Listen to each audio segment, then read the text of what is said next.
Hello friends, welcome back to my channel. मैं हूं आपकी फ्रेंड वर्षा। फ्रेंड्स, आज की इस वीडियो में हम कॉमर्स के प्रैक्टिस सेट के बारे में डिस्कस करेंगे। तो चलिए फ्रेंड्स, वीडियो को स्टार्ट करते हैं। लेकिन वीडियो को स्टार्ट करने से पहले प्लीज मेरे चैनल को सब्सक्राइब कर लीजिए, और अगर आपने चैनल को सब्सक्राइब कर लिया तो इस वीडियो को लाइक कीजिए और अपने फ्रेंड्स के साथ शेयर कीजिए। चलिए फ्रेंड्स, आज की इस वीडियो को स्टार्ट करते हैं। फर्स्ट क्वेश्चन है, by which year the government check restrictive trade practices, यानी कि किस ईयर के अंतर्गत या फिर किस एक्ट के अंतर्गत गवर्नमेंट रिस्ट्रिक्टेड ट्रेड प्रैक्टिसेस को चेक करती है। ऑप्शंस हैं FEMA 1991, consumer protection act 1986, industrial policy act 1991 या फिर नन ऑफ द अबव। तो फ्रेंड्स, इसका जो राइट आंसर है वो है ऑप्शन डी, जो कि है नन ऑफ दी अबव। क्योंकि फ्रेंड्स, रिस्ट्रिक्टिव ट्रेड प्रैक्टिसेस के लिए एक अलग से एक्ट बनाया गया है जो कि है एमआरटीपी। उसके अंदर ये सारी एक्टिविटीज को देखा जाता है।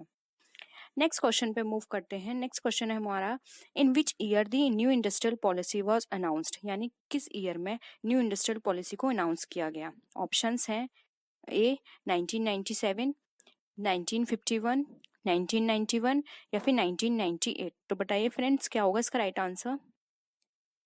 इसका जो राइट आंसर है वो है ऑप्शन 3, जो कि है 1991। 1991 में न्यू इंडस्ट्रियल पॉलिसी को अनाउंस किया गया। नेक्स्ट क्वेश्चन पे मूव करते हैं। नेक्स्ट क्वेश्चन है, the Narasimham committee made separate recommendations for the reforms of, यानी कि जो नरसिंघम कमिटी बनाई गई थी सेपरेट, वो किसके रिफॉर्म्स के लिए बनाई गई। मैन्युफैक्चरिंग सेक्टर के लिए, बैंकिंग सेक्टर के लिए, एग्रीकल्चर सेक्टर के लिए या फिर इंश्योरेंस सेक्टर के लिए। तो बताइए फ्रेंड्स, क्या है इसका राइट आंसर।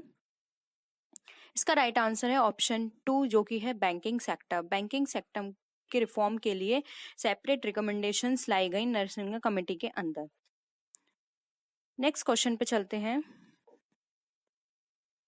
फोर्थ क्वेश्चन है, opportunity cost is a term which describes, यानी कि अपॉर्चुनिटी कम हमें टर्म जो है वो हमें क्या डिस्क्राइब करता है। A bargain price for a factor of production, यानी कि एक बार्गेन प्राइस जो कि फैक्टर ऑफ प्रोडक्शन के लिए है। Second, cost related to an optimum level of production, यानी कि कोई कॉस्ट जो कि ऑप्टिमम लेवल प्रोडक्शन से रिलेटेड है।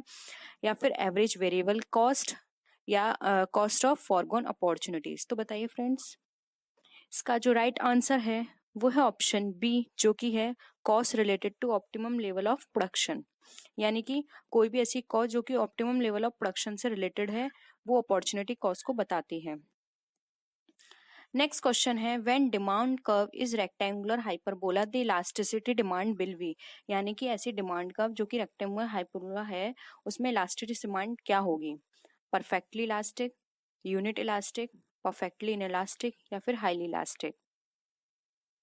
तो फ्रेंड्स, का जो राइट आंसर है वो है ऑप्शन 2, जो कि है यूनिट इलास्टिक। जब कोई भी डिमांड का रेक्टेंगुलर हाइपरबोला बताता है तो वहां पे इलास्टिसिटी डिमांड उसकी हमेशा यूनिट इलास्टिसिटी होती है। नेक्स्ट क्वेश्चन है, unit of command implies having not more than, यानी यूनिटी ऑफ कमांड क्या बताती है जिसमें एक से ज्यादा नहीं होने चाहिए। क्या सबॉर्डिनेट, फ्रेंड, बॉस या फिर यूनिट। तो फ्रेंड्स, राइट आंसर है इसका 3, जो कि है बॉस। क्योंकि फ्रेंड्स, यूनिटी ऑफ कमांड में अगर बहुत सारे बॉस होंगे तो वहां पे कमांड करना बहुत मुश्किल हो जाएगा, क्योंकि एक पर्सन होना चाहिए जो कि सभी को कमांड करके चले। तो यहाँ पे बॉस है जो कि जिसकी जो नंबर है वो 1 से ज्यादा नहीं होने चाहिए। नेक्स्ट क्वेश्चन है, X and Y theory of motivation has been propounded by, यानी कि X and Y theory of motivation वो किसने दी थी। फ्रेंड्स, ये सारे ही नाम हमारे इन्होंने मोटिवेशन थ्योरी दी थी, लेकिन हमें बताना है इसमें एक्स एंड वाई थ्योरी किसने दी थी। ऑप्शंस है मैकग्रेगर, मैस्लो, ऊची या फिर हेजरबर्ग। तो बताइए फ्रेंड्स, क्या होगा इसका राइट आंसर। इसका जो राइट आंसर है वो है ऑप्शन ए, जो कि है मैकग्रेगर ने एक्स एंड वाई थ्योरी दी थी। नेक्स्ट क्वेश्चन है, coordination has the following feature, यानी कोऑर्डिनेशन के अंदर कौन कौन से फीचर होते हैं। Continuous, vertical organisation, horizontal relationship या फिर ऑल ऑफ द अबव। तो बताइए फ्रेंड्स, इसका जो राइट आंसर है वो है ऑप्शन डी, जो कि है all of the above. Coordination के अंदर कॉन्टिन्यूअस भी होना चाहिए, वर्टिकल ऑर्गेनाइजेशन भी होना चाहिए और हॉरिजॉन्टल रिलेशनशिप भी उसके अंदर होनी चाहिए, तभी अच्छे से कोऑर्डिनेशन आपस में हो पाएगा। नेक्स्ट है, which one of the following is not a barrier in communication, यानी कम्युनिकेशन के अंदर कौन सा बैरियर नहीं है। Noise, affection, fear and distrust या परसेप्शन। तो फ्रेंड्स, यहाँ पे ये 2 गलत लिख गया है। फ्रेंड्स, नॉइस से कम्युनिकेशन में बैरियर आएगा, अफेक्शन से भी आएगा, फियर एंड जस्टिस से भी आएगा, लेकिन फ्रेंड्स यहाँ पे एक परसेप्शन ऐसा है जिससे हमारे कम्युनिकेशन पे कोई भी बैरियर नहीं आएगा, तो इसका राइट आंसर है परसेप्शन।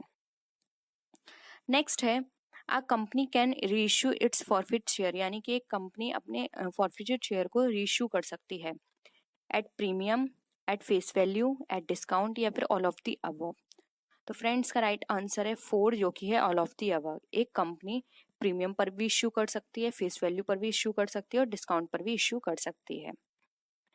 नेक्स्ट क्वेश्चन है which of the following is an example of capital expenditure, यानी कैपिटल एक्सपेंडिचर का क्या एग्जाम्पल है। फर्स्ट है इंश्योरेंस प्रीमियम, सेकंड है taxes and legal expenses, third है डेप्रिसिएशन या फिर फोर्थ है custom duty on import of machinery. तो बताइए फ्रेंड्स क्या होगा इसका राइट आंसर। इसका जो राइट आंसर है वो है ऑप्शन 4 जो कि है custom duty on import of machinery, क्योंकि फ्रेंड्स मशीनरी क्या है लॉन्ग टर्म तक काम आएगी और जब भी कस्टम ड्यूटी इम्पोर्ट के टाइम पर मशीनरी के लिए दी जाएगी तो वो जो कस्टम ड्यूटी दी जाएगी वो मशीनरी के अमाउंट में ही इंक्लूड कर ली जाएगी, इसलिए यहाँ पर ये जो एक्सपेंडिचर हो रहा है ये कैपिटल एक्सपेंडिचर की तरह कंसिडर किया जाएगा। नेक्स्ट क्वेश्चन है a cooperative auditor start hits work of audit from, यानी कि कोऑपरेटिव ऑडिटर जो है वो अपना काम कहाँ से स्टार्ट करता है, अकाउंट बुक से, पेमेंट बुक से, कैश बुक से या फिर नन ऑफ द अबव। तो फ्रेंड्स का जो राइट आंसर है वो है ऑप्शन 3 जो कि है कैश बुक। एक ऑडिटर कैश बुक से अपने काम को स्टार्ट करता है, वो वहीं से पता लगाता है कि कितना कैश कहाँ से लिया और कहाँ पे उसको स्पेंड किया गया। ठीक है, नेक्स्ट है अकाउंटिंग स्टैंडर्ड से रिलेटेड है फ्रेंड्स ये क्वेश्चन। इस तरह के क्वेश्चंस बहुत आते हैं, तो प्लीज़ जितने भी अकाउंटिंग स्टैंडर्ड्स हैं इंटरनेशनल और इंडियन वो सारे आप बहुत अच्छे से याद कर लीजिए, क्योंकि यहाँ से क्वेश्चन 1 या 2 हर बार पूछा जाता है। क्वेश्चन है accounting for research and development relates to, यानी कि जो रिसर्च एंड डेवलपमेंट है वो किससे रिलेट करता है, AS 7 से, AS 9 से, AS 9 से या फिर AS 10 से। तो फ्रेंड्स का जो राइट आंसर है वो है ऑप्शन 2 जो कि है AS 8। AS रिलेटेड है accounting for research and development से। नेक्स्ट है when does a body corporate become capable for width of exercising all the functions of a company, यानी कि कोई भी कंपनी अपनी फंक्शनिंग कब से करना स्टार्ट करती है।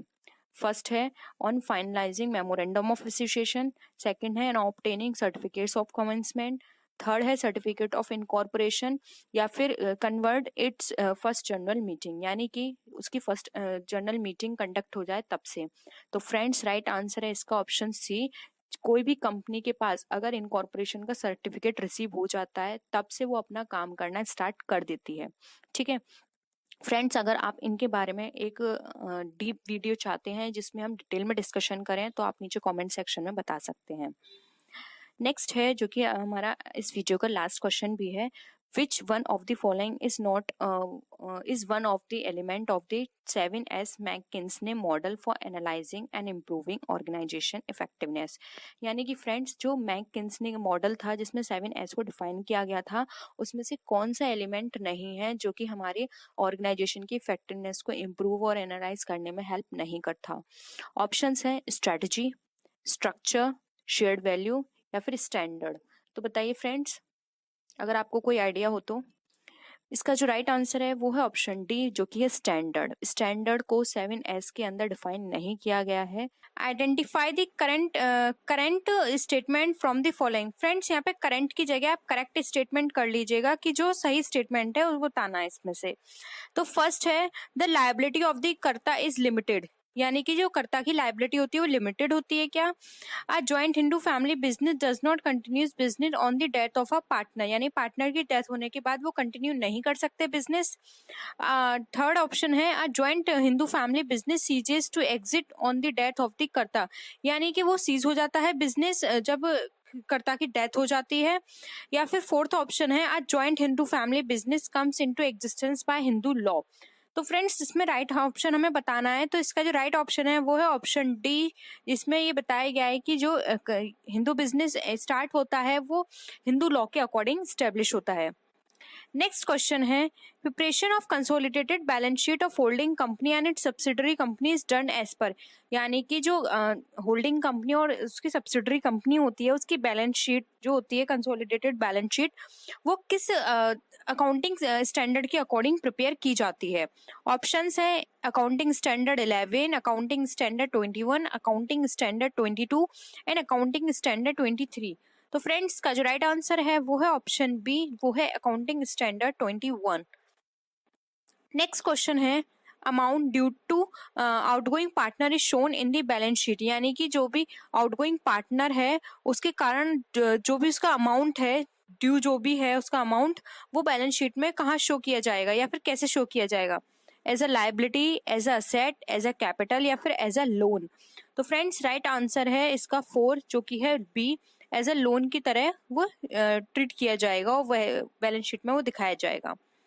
नेक्स्ट क्वेश्चन है creating the capacity of making purchase directly from a firm's website is known as, यानी कि किसी भी फर्म की वेबसाइट से डायरेक्टली किसी भी परचेज को करना वो क्या कहलाता है, electronic networking, electronic transactions, electronic data interchange या फिर electronic information transfer.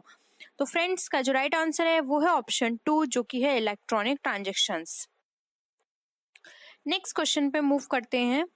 In integrating specialist functions of a product management with the line function of sales as major challenges to top management can be achieved by which type of marketing organization, यानी कि किसी भी तरह के product management में किसी भी तरह का इंटीग्रेटिंग स्पेशलिस्ट फंक्शन है जो कि सेल्स के फंक्शन के साथ हो रहा है, तो वो टॉप मैनेजमेंट के लिए किस तरह का चैलेंजेस है, वो फंक्शनल ऑर्गेनाइजेशन का है, टेरिटोरियल ऑर्गेनाइजेशन का है, मैट्रिक्स ऑर्गेनाइजेशन का है या फिर none of the above.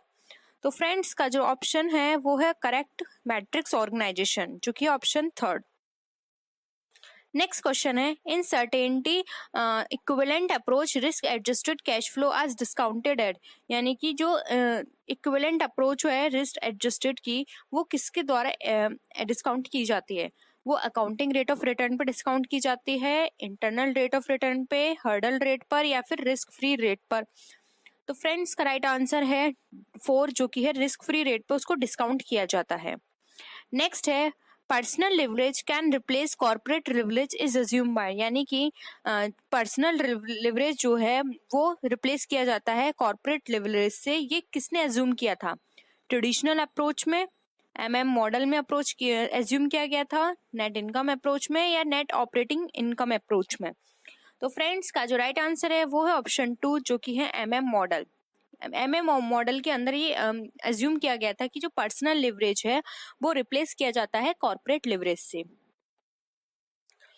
Next question है which council was established in India by government of India in the year 1966 to promote safety consciousness among workers in the industry, यानी कि ऐसी कौन सी काउंसिल इस्टेब्लिश की गई थी इंडिया में government के द्वारा 1966 में जो कि प्रमोट करेगी सेफ्टी कॉन्शियसनेस को जो भी इंडस्ट्री में वर्कर्स काम करते हैं। तो ऑप्शंस हैं factory advice council, national safety council, national industrial council या फिर सेफ्टी रेगुलेशन काउंसिल। तो फ्रेंड्स का जो राइट आंसर है वो है ऑप्शन 2 जो कि है national safety council.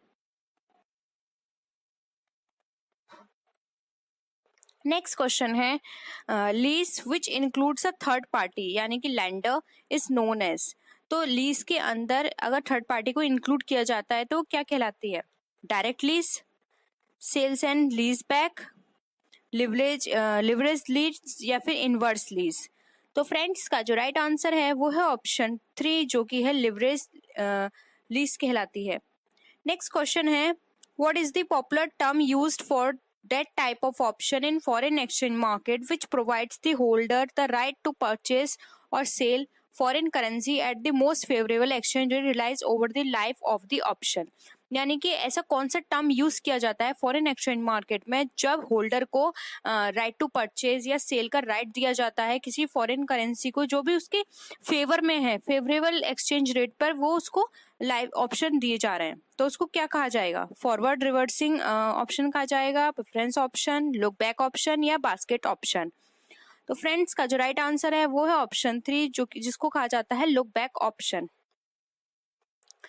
Next question है, what is the term used popularly for the situation when a speculator being dominant in the market expect a drop in the value of a particular currency and he begins selling its forward? यानी कि ऐसा कौन सा term popularly इस situation के लिए use किया जाता है जब कोई स्पेकुलेटर डोमिनेंट होता है किसी मार्केट में, एक्सेप्ट जब वो किसी भी पर्टिकुलर करेंसी की वैल्यू में ड्रॉप करता है उस चीज को और वो स्टार्ट कर देता है उसको फॉरवर्ड में सेलिंग करना, तो वहां पे किस तरह की चीज को इफेक्ट करेगा या फिर कौन सा टर्म वहां पे हम यूज कर सकते हैं? ऑप्शंस है, इंटरनेशनल फिशर इफेक्ट बोल सकते हैं, बैड वेगन इफेक्ट बोल सकते हैं, इंटरेस्ट रेट पैरिटी इफेक्ट बोल सकते हैं या रिलेटिव वर्जन इफेक्ट बोल सकते हैं। तो फ्रेंड्स इसको हम बोल सकते हैं वैन वेगन इफेक्ट। फ्रेंड्स ये वैन वेगन इफेक्ट को हम डीपली डिस्कस करेंगे अपनी अनदर वीडियो में, ठीक है। नेक्स्ट है, the concept of achieving maximum profit through increase consumer satisfaction for raised market share focuses on, यानी कि ऐसा कॉन्सेप्ट जिसमें हम मैक्सिमम प्रॉफिट को अचीव करने के लिए कंज्यूमर के सेटिस्फैक्शन को रेज कर देते हैं मार्केट शेयर्स पे फोकस करके, तो वो क्या है, किस पे फोकस करके करेंगे, प्रोडक्ट पे, सेलिंग पे, कस्टमर पे या फिर प्रोडक्शन पे फोकस करके? तो फ्रेंड्स का जो राइट आंसर है वो है ऑप्शन 3 जो कि है कस्टमर। कस्टमर पे फोकस करके हम जो भी हमारा प्रॉफिट है उसको मैक्सिमाइज कर सकते हैं और साथ ही साथ कस्टमर का सेटिस्फैक्शन को भी इंक्रीज कर सकते हैं। नेक्स्ट क्वेश्चन है, which of the following is not a measure for quality of service of for customer, यानी कि ऐसा कौन सा मेजर नहीं है जिसमें कस्टमर के लिए सर्विस की क्वालिटी को मेजर नहीं किया जाता है? फर्स्ट है responsiveness, second competition, third empathy या फोर्थ टेंजिबिलिटी। तो फ्रेंड्स का जो राइट आंसर है वो है ऑप्शन 2 जो कि है कॉम्पिटिशन। कंपटीशन के अंदर जो कस्टमर की जो क्वालिटी है सर्विस की उसको मेजर नहीं किया जा सकता।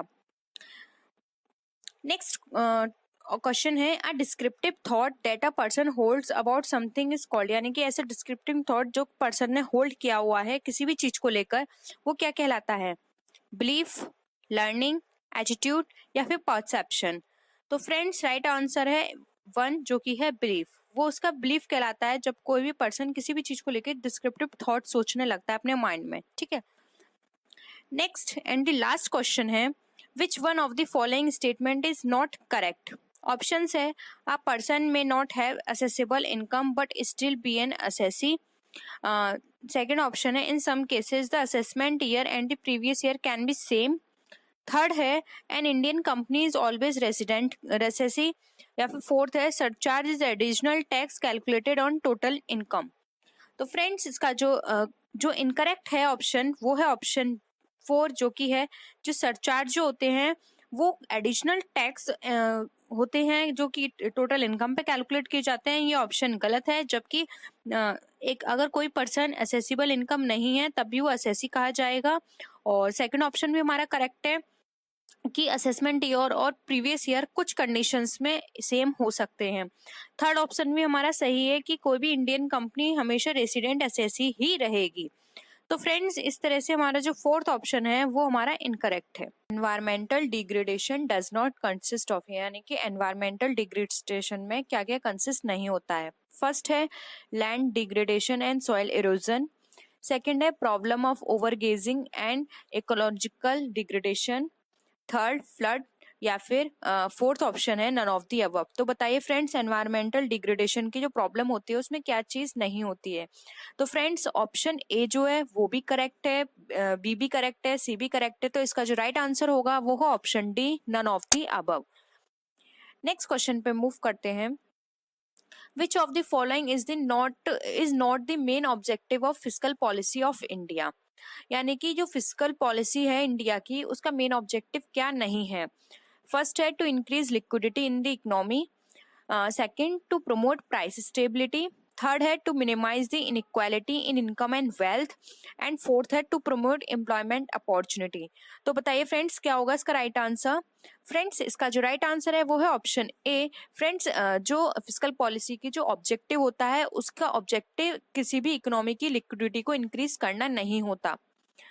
नेक्स्ट क्वेश्चन पे मूव करते हैं, लिबरलाइजेशन मीन्स, यानी कि लिबरलाइजेशन का क्या मतलब है? फर्स्ट है reducing number of reserve industries from 7 to 8। Second option है liberating the industry, trade and economics from unwanted restrictions. Third option है opening up economy to the world by attaining international competitiveness. And last है हमारा free determination of interest rate. तो friends का जो right answer है वो है option C. Liberalisation के अंदर होता है कि इकोनॉमी को ओपन अप कर दिया जाता है जिससे कि जो इंटरनेशनल कॉम्पिटिटिवनेस है वो हो जाए और साथ ही साथ जो हर कंट्री किसी भी कंट्री से आगे अपना ट्रेड कर पाए। तो लिबरलाइजेशन का मतलब यहाँ यही है कि इकोनॉमी को ओपन अप कर दिया जाता है, यानी जो भी रिस्ट्रिक्शंस लगे होते हैं वो सब हटा दिए गए थे इसमें। नेक्स्ट है globalisation is the term used to describe process of removal of restrictions on which of the following. यानी कि ग्लोबलाइजेशन जो टर्म यूज किया गया है उससे कौन सी चीज को रिस्ट्रिक्शंस को हटा दिया गया है। फर्स्ट है foreign trade, second investment, third है both A and B, and fifth है ऑल ऑफ द अबव। तो बताइए फ्रेंड्स क्या होगा राइट आंसर। तो फ्रेंड्स राइट आंसर है सी जो कि है A and B. Next question है interest on loan taken for the purpose of fix assets, यानी कि जो फिक्स असेट्स के ऊपर जो लोन के इंटरेस्ट होती है वो किस तरह का एक्सपेंडिचर को कंसिडर किया जाता है उसको।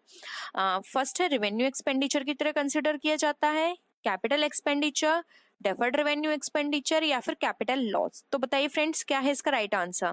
तो फ्रेंड्स इसका जो राइट आंसर है वो है ऑप्शन बी जो कि है कैपिटल एक्सपेंडिचर, क्योंकि फ्रेंड्स फिक्स असेट जो होता है वो हमारा कैपिटल नेचर का होता है क्योंकि ये लॉन्ग टर्म तक हमें बेनिफिट करता है।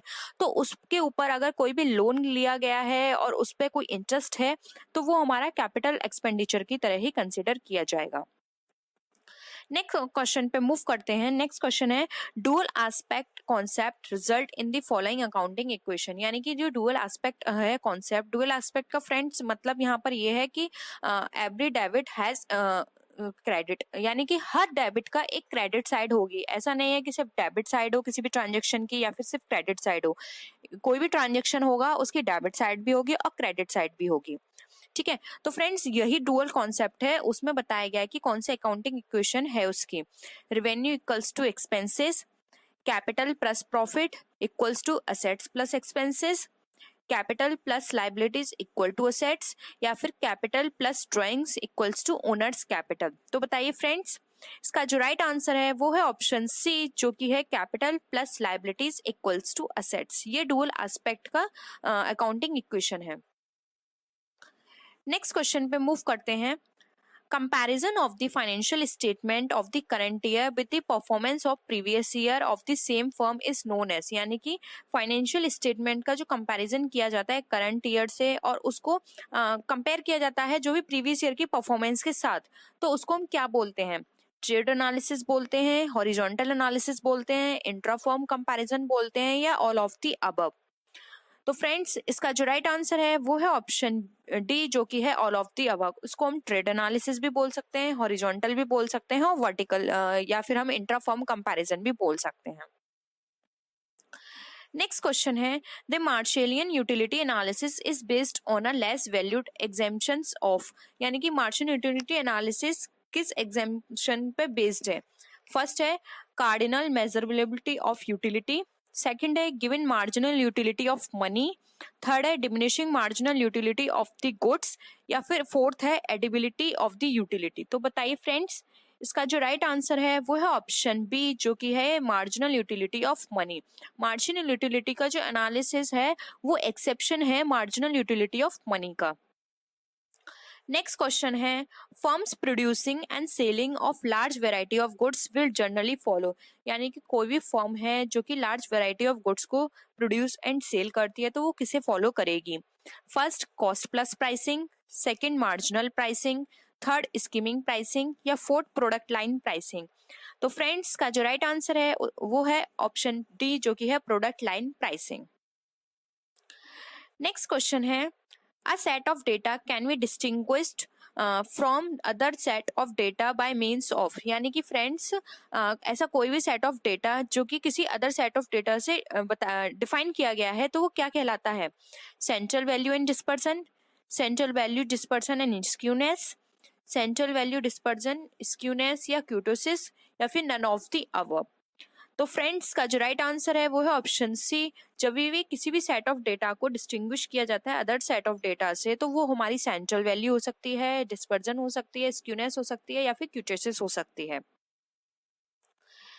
नेक्स्ट है the advent of computers in research has led to, यानी कि किसी भी रिसर्च में कंप्यूटर को एडवेंट किया गया है तो वो बताता है two limitations of operation in analysis, या फिर tremendous amount of flexibility with marginal increase in cost. Third है myopic exposure of statics to the researcher, या फिर नन ऑफ द अबव। तो फ्रेंड्स का जो राइट आंसर है वो है ऑप्शन बी, जो कि है tremendous amount of flexibility with marginal increase in cost, यानी कि किसी भी रिसर्च में कंप्यूटर के एडवेंट ये हमें डिफाइन करता है। नेक्स्ट क्वेश्चन है which of the following is a systematic interactive forecasting method that relies on a panel of experts, यानी कि ऐसा कोई सा भी सिस्टमैटिक इंटरैक्टिव फोरकास्टिंग मेथड जो कि रिलाई करता है पैनल ऑफ एक्सपर्ट पर, वो कहा जाता है पे of matrix, game theory, Qing theory, या फिर डेल्फी टेक्निक। तो फ्रेंड्स का जो राइट आंसर है वो है ऑप्शन डी, जो कि है डेल्फी टेक्निक। फ्रेंड्स अगर आप डेल्फी टेक्निक या फिर पे ऑफ मैट्रिक्स, गेम थ्योरी, इन पे एक सेपरेट वीडियो चाहते हैं या फिर उसका आप डिटेल में डिस्कशन चाहते हैं तो आप नीचे कमेंट सेक्शन में बता सकते हैं, हम उस पर डिटेल भी स्टडी करेंगे। नेक्स्ट क्वेश्चन है the classical organisation theory attracts treats organisation as an, तो क्लासिकल थ्योरी अट्रैक्ट करती है वो किसे ट्रीट करती है? ओपन सिस्टम को अट्रैक्ट करती है, क्लोज सिस्टम को बताती है, टेक्निकल सिस्टम, या फिर मैक्रो सिस्टम को। तो फ्रेंड्स इसका राइट आंसर है बी, ये हमेशा क्लोज सिस्टम की तरफ अट्रैक्ट होती है और ये क्लोज सिस्टम को ही बताती है। नेक्स्ट है when the consumers favor those products which offer the most quality performance and innovative feature then it is called as, यानी कि कोई भी कंज्यूमर जो फेवर करता है और क्वालिटी परफॉर्मेंस और इनोवेटिव फीचर्स को हमेशा वो फेवर कर रहा है, तो ये किस तरह का है? प्रोडक्शन कॉन्सेप्ट पे बेस्ड है, ये सेल्स कॉन्सेप्ट पे बेस्ड है, प्रोडक्ट कॉन्सेप्ट पे बेस्ड है, या फिर मार्केटिंग कॉन्सेप्ट पे बेस्ड है? तो फ्रेंड्स ये बेस्ड है हमारे सेल्स कॉन्सेप्ट पे, ठीक है। नेक्स्ट है which of the following is the most serious problem that might arise due to excessive reliance on internal recruitment, यानी कि ऐसी कौन सी प्रॉब्लम है जब इंटरनल रिक्रूटमेंट में एक्सेसिव रिलायंस होता है तो वहाँ पे ये इससे की प्रॉब्लम्स हैं वो अराइज हो जाती हैं। First reduce job performance, high level turnover, lack of motivation, या फिर इंटरनल रेसिस्टेंस। तो किस तरह की प्रॉब्लम अराइज नहीं होती है, सॉरी इसमें ये लिखा गया है कि होती है, तो फ्रेंड्स याद रखिएगा इसमें नॉट मेंशन नहीं किया गया है। तो इसका जो राइट आंसर है वो है ऑप्शन डी, जो कि है इंटरनल रेसिस्टेंस। इंटरनल रेसिस्टेंस की प्रॉब्लम वहाँ पे अराइज हो जाती है जब इंटरनल रिक्रूटमेंट पे ज्यादा फोकस किया जाता है। तो choice of distribution channel is affected by, यानी कि जो जब भी हम किसी भी डिस्ट्रीब्यूशन चैनल को चॉइस करते हैं या फिर सेलेक्ट करते हैं तो क्या क्या चीज़ हमें अफेक्ट करेगी? ऑप्शंस हैं मार्केट कंसिडरेशन, सेकंड है प्रोडक्ट कंसिडरेशन, मिडिलमैन कंसिडरेशन, या ऑल ऑफ द अबव। तो फ्रेंड्स का जो राइट आंसर है वो है ऑप्शन डी, क्योंकि जब हम डिस्ट्रीब्यूशन चैनल को सेलेक्ट करते हैं तो मार्केट कंसिडरेशन भी हमें अफेक्ट करेगा, प्रोडक्ट कंसिडरेशन भी, और मिडिलमैन कंसिडरेशन, ये सारी चीज़ों को हमें ध्यान में रखना पड़ेगा, तभी हम किसी भी डिस्ट्रीब्यूशन चैनल को चॉइस कर सकते हैं। नेक्स्ट क्वेश्चन है who is the custodian of monetary reserves in India, यानी कि मॉनेटरी रिजर्व्स ऑफ इंडिया में इंडिया के अंदर कस्टोडियन कौन होगा? एसबीआई होगा, सिडबी होगा, नाबार्ड होगा, या फिर आरबीआई होगा? फ्रेंड्स बहुत ही सिंपल क्वेश्चन है, इसका आंसर है डी, आरबीआई कस्टोडियन होगा मॉनेटरी रिजर्व्स का। नेक्स्ट क्वेश्चन है who is the fiscal agent and adviser to government in monetary and fiscal matters in India, यानी इंडिया के अंदर गवर्नमेंट का जो फिस्कल एजेंट और एडवाइजर होगा मॉनेटरी या फाइनेंशियल मैटर्स को लेके, वो कौन होगा? एसबीआई, इडबी, आईसीआईसीआई, या फिर आरबीआई? तो फ्रेंड्स अगेन इसका बहुत ही सिंपल आंसर है, जो कि है डी, आरबीआई इसका एडवाइजर और फाइनेंशियल एजेंट होगा। नेक्स्ट क्वेश्चन पे मूव करते हैं। During the depression it is advisable to, यानी कि डिप्रेशन के टाइम पे क्या एडवाइजेबल होगा? फर्स्ट है lower bank rate and purchase securities in the market, या फिर increase bank rate and purchase securities in open market. Third option है decrease bank rate and sell securities in open market, या फिर fourth option है increase bank rate and sell securities in open market. तो friends इसका जो right answer है वो है ऑप्शन ए, डिप्रेशन के टाइम में लोअर बैंक रेट और परचेस सिक्योरिटीज मार्केट में ही हमारे लिए एडवाइजेबल होगा, क्योंकि जब तक वो बैंक की जो रेट है वो लोअर नहीं होंगे तो कोई भी पर्सन उसका यूटिलाइजेशन नहीं कर पाएगा जिस भी पर्पस के लिए वो है। नेक्स्ट क्वेश्चन पे मूव करते हैं। Nationalisation of banks aimed at all of the following except, यानी कि जो बैंक का जो नेशनलाइजेशन होता है उसका क्या पर्पस होता है एक्सेप्ट, यानी कि आपको ऐसा फंक्शन बताना है या ऐसा ऑब्जेक्ट बताना है जो उसका काम नहीं है।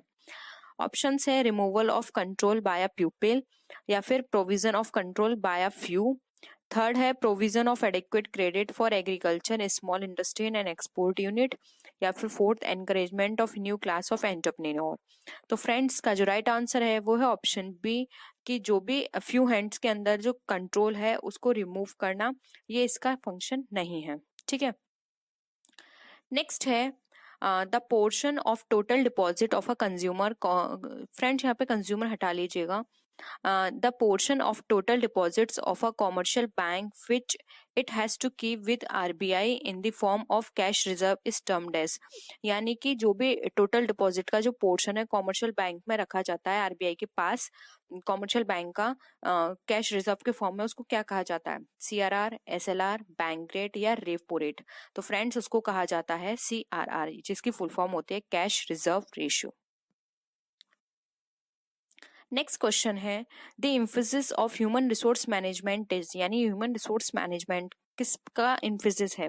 डेवलपमेंट पे एम्फेसिस होता है, पनिशमेंट पे, प्रमोशन पे या फिर डिमोशन पे? तो फ्रेंड्स ह्यूमन रिसोर्स मैनेजमेंट का जो एम्फेसिस होता है वो होता है डेवलपमेंट पे। नेक्स्ट है नेक्स्ट क्वेश्चन है the purpose of job evaluation is, यानी कि जॉब एवेल्यूशन का पर्पस क्या है? ट्रेनिंग, प्रमोशन, वेज फिक्सेशन या फिर ट्रांसफर? तो फ्रेंड्स जॉब एवेल्यूशन का जो पर्पस होता है वो हम यहाँ पर अगर हम ऑप्शंस की बात करें तो इन ऑप्शंस के अकॉर्डिंग बेस फिक्सेशन इसका पर्पस होगा। वैसे जॉब एवेल्यूशन का पर्पस होता है जो भी पर्सन है उसकी पूरी जॉब को एवेल्युएट करना, कितना काम कर रहा है, जो स्टैंडर्ड उसको दिए गए थे उस स्टैंडर्ड के अकॉर्डिंग कितनी उसकी परफॉर्मेंस आ रही है, ये सारा एवेल्युएशन इसके अंदर आता है। नेक्स्ट है इंडक्शन मीन्स, इंडक्शन का क्या मतलब होता है? Training, orientation, introducing the employee या फिर सर्टिफिकेशन? तो फ्रेंड्स इसका जो राइट आंसर है इंडक्शन का मतलब होता है ट्रेनिंग प्रोवाइड करना। नेक्स्ट क्वेश्चन है लेबर प्रोडक्टिविटी मीन्स, यानी कि लेबर प्रोडक्टिविटी का क्या मतलब है? Output is greater than input, या फिर output is less than input, या फिर output is equal to input, या फिर आउटपुट इज नेगेटिव? तो फ्रेंड्स लेबर प्रोडक्टिविटी का मतलब यहाँ पर ये है output is equal to input, यानी कि जितना इनपुट दिया गया उतना आउटपुट निकल कर आई, यही लेबर प्रोडक्टिविटी का मतलब है। नेक्स्ट क्वेश्चन है which of the following relates to performance appraisal, यानी परफॉर्मेंस अप्रेजल से रिलेटेड क्या है? टास्क मेथड है, प्राइस मेथड है, एमबीओ है या फिर लिंक मेथड है? तो फ्रेंड्स परफॉर्मेंस यहाँ पे अप्रेजल की हम बात करें तो यहाँ पर जो एमबीओ है वो इससे रिलेटेड है। नेक्स्ट क्वेश्चन पे मूव करते हैं। कैपिटल स्ट्रक्चर रिप्रेजेंट्स, यानी कैपिटल स्ट्रक्चर जो होता है वो क्या रिप्रेजेंट करता है? ऑप्शंस हैं ratio between different forms of capital, all liabilities, all assets या फिर असेट्स एंड लाइबिलिटीज। तो फ्रेंड्स कैपिटल स्ट्रक्चर का मतलब होता है जो भी डिफरेंट फॉर्म्स ऑफ कैपिटल है उनमें रेशियो बताना है। दो तरह की फ्रेंड्स कैपिटल स्ट्रक्चर में दो तरह की कैपिटल रखी जाती है, एक होती है इक्विटी बेस्ड, एक होती है डेट बेस्ड। ठीक है, तो इन दोनों का जो प्रोपोर्शन होता है या हम रेशियो बोल सकते हैं वो हमेशा चेंज होता रहता है। अगर ये एक 50-50 भी हो सकते हैं और ये 20-80 भी हो सकते हैं, 80-20 भी हो सकते हैं, ये डिपेंड करता है कंपनी पर। नेक्स्ट है the item closing inventory is shown in the balance sheet under, यानी कि जो क्लोजिंग इन्वेंट्री है वो बैलेंस शीट में कहाँ शो की जाती है? ऑप्शंस हैं fix assets, current asset, current liabilities या फिर मिससेलेनियस एक्सपेंडिचर। तो फ्रेंड्स का जो राइट आंसर है वो है ऑप्शन बी, जो कि है करंट असेट्स, करंट असेट्स में शो की जाती है। नेक्स्ट है ट्रेडिंग ऑन इक्विटी मीन्स, यानी कि जो ट्रेडिंग ऑन इक्विटी होता है उसका क्या मतलब है? Trading on arrears fund, trading on borrowed fund, trading on family funds या फिर ट्रेडिंग ऑन फ्रेंड्स फंड। तो फ्रेंड्स, ट्रेडिंग ऑन इक्विटी का मतलब होता है बोरोड फंड से, जो भी कंपनी ने बोरो करा है फंड, वो ट्रेडिंग ऑन इक्विटी बताती है। Next and the last question है आज की इस वीडियो का, मार्केटिंग प्रोसेस इन्वॉल्व्स, यानी मार्केटिंग के अंदर क्या क्या इन्वॉल्व है। Time utility, place utility, right utility या फिर ऑल ऑफ द अबव। तो फ्रेंड्स, मार्केटिंग की बात करें तो इसके अंदर ये सारी चीजों को ही इंक्लूड किया गया है, इसलिए ऑप्शन डी हमारा राइट आंसर होगा। तो फ्रेंड्स, आज की वीडियो को हम यहीं पे फिनिश करते हैं। आई होप आपको वीडियो पसंद आया होगा। और वीडियो से रिगार्डिंग कोई भी आपकी क्वेरी हो या आप सजेशन देना चाहते हो तो आप नीचे कमेंट सेक्शन में लिख सकते हैं। और किसी भी तरह की आपकी कोई भी आप पर्टिकुलर टॉपिक पे वीडियो चाहते हैं तो आप उसे कमेंट सेक्शन में जरूर बता सकते हैं। आप मेरे फेसबुक पेज पे बता सकते हैं, मेरी इंस्टा आईडी पे बता सकते हैं। तो फ्रेंड्स, नेक्स्ट वीडियो में हम फिर मिलते हैं और भी अच्छी वीडियोस के साथ। तब तक के लिए बाय बाय।